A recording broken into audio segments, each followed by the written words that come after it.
अक्सर आपने फिल्मों या फिर वेब सीरीज में देखा होगा कि पहले एक हत्या होती है, फिर उसके कुछ दिन बाद उसी केस के मुख्य गवाह की भी हत्या हो जाती है। ठीक यही हुआ है देश की राजधानी दिल्ली में, वो भी दिल्ली की मुख्यमंत्री रेखा गुप्ता के इलाके में। जी हाँ, सही सुना, दिल्ली के शालीमार बाग में 11 जनवरी को जो कुछ हुआ उसे जिसने भी देखा वो हिल गया। एक ऐसी हत्या दिल्ली के शालीमार बाग इलाके में हुई कि उस हत्या के बाद पूरे इलाके में दहशत का माहौल है। जी हाँ, बता दें कि 11 जनवरी को दिल्ली के शालीमार बाग इलाके में रचना यादव नाम की महिला की सरेआम गोली मारकर हत्या कर दी जाती है।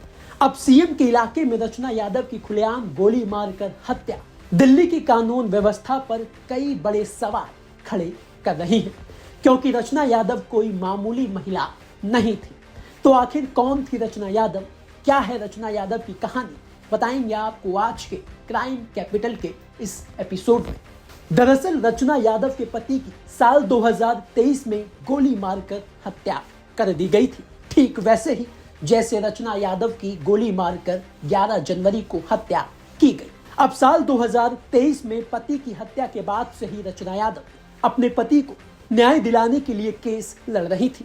रचना यादव अपने पति की हत्या की मुख्य गवाह भी थी। रचना यादव अपने पति का केस मजबूती से लड़ते हुए निचली अदालतों से लेकर सुप्रीम कोर्ट तक पहुंची थी, और अब उस रचना यादव की 10 जनवरी को अपने घर से जैसे ही वो बाहर निकली, सिर्फ चंद कदमों की दूरी पर बदमाशों ने उनकी गोली मारकर हत्या कर दी, ठीक वैसे ही जैसे 2023 में उनके पति की हत्या कर दी गई थी। और रचना यादव की हत्या के बाद जो बदमाश हैं वो फिल्मी अंदाज में पिस्तौल लहराते हुए मौके से फरार हो गए।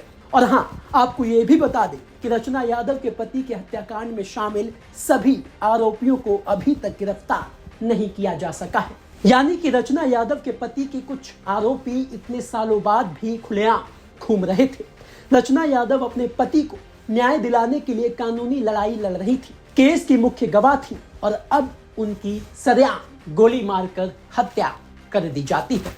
पुलिस का भी यही कहना है कि रचना यादव की हत्या के पीछे उसी पुरानी रंजिश की आशंका जताई जा रही है। पुलिस इस एंगल से भी जांच कर रही है कि कहीं ये हत्या गवाही या दबाव बनाने के लिए तो नहीं की गई। ये आज 11 बजे एक पीसीआर कॉल मिली थी कि एक लेडी को गोली मार दी है, जिसमें ये पाया गया कि रचना यादव एक लेडी है जो यहीं रहती है शालीमार बाग में। ये किसी के यहाँ से पड़ोस से आ रही थी, तो जैसे कि आपने मौके पे अभी देख ही लिया है, यहाँ पे इसको किसी ने सिर में एक गोली मारी है, जिसमें ये इसकी डेथ हो गई है। इस केस की बैकग्राउंड कुछ भलसवा गांव से रिलेटेड है, ये वहाँ की रहने वाली है, और वहाँ पे इसके पति जिनका नाम विजेंद्र यादव है, उनकी शायद 2023 में 23 में या 22 में मर्डर हुआ था। उस केस की डिटेल्स हम अभी निकाल रहे हैं। उससे रिलेटेड लगता है कि कोई पर्सनल एनमिटी या इनका पारिवारिक झगड़ा है भलसवा गांव का। फर्दर इन्वेस्टिगेशन इसमें कर रहे हैं। कितने बजे की सर घटना थी? और ये घटना 11 बजे की है, एक ही गोली थी। सर इस मामले में सर भरत यादव भी फरार चल रहा है। सुप्रीम कोर्ट ने उसे सरेंडर के लिए भी कहा था, उस एंगल से भी जांच की जा रही है। बिल्कुल देखेंगे, इसमें सारे एंगल पे जांच चल रही है, और जल्दी इसका केस की डिटेल्स लेके इसका खुलासा करेंगे। ये महिला क्या करती थी? इसकी यहाँ पे ये सहपरिवार रहती है। इसकी 2 बेटियाँ हैं, बड़ी बेटी की शादी हो रखी है, छोटी बेटी इसी के साथ ही रहती है। और अभी ये क्या करती थी ये हम जानकारी ले लेते हैं। तो वहीं मां की हत्या के बाद रचना यादव की बेटी ने रोते हुए ये बताया कि मेरे पापा का केस अब गवाही के दौर में आ गया था। मेरी मम्मी उस केस में गवाह थी। पापा के केस में कुल 6 कातिल थे, जिनमें से एक सरगना भलसवा का रहने वाला था, जो अब तक गिरफ्तार नहीं हुआ था और फरार चल रहा था। हमें शक है कि उन्हीं लोगों ने मुखबिरी कर मेरी मम्मी को मार दिया।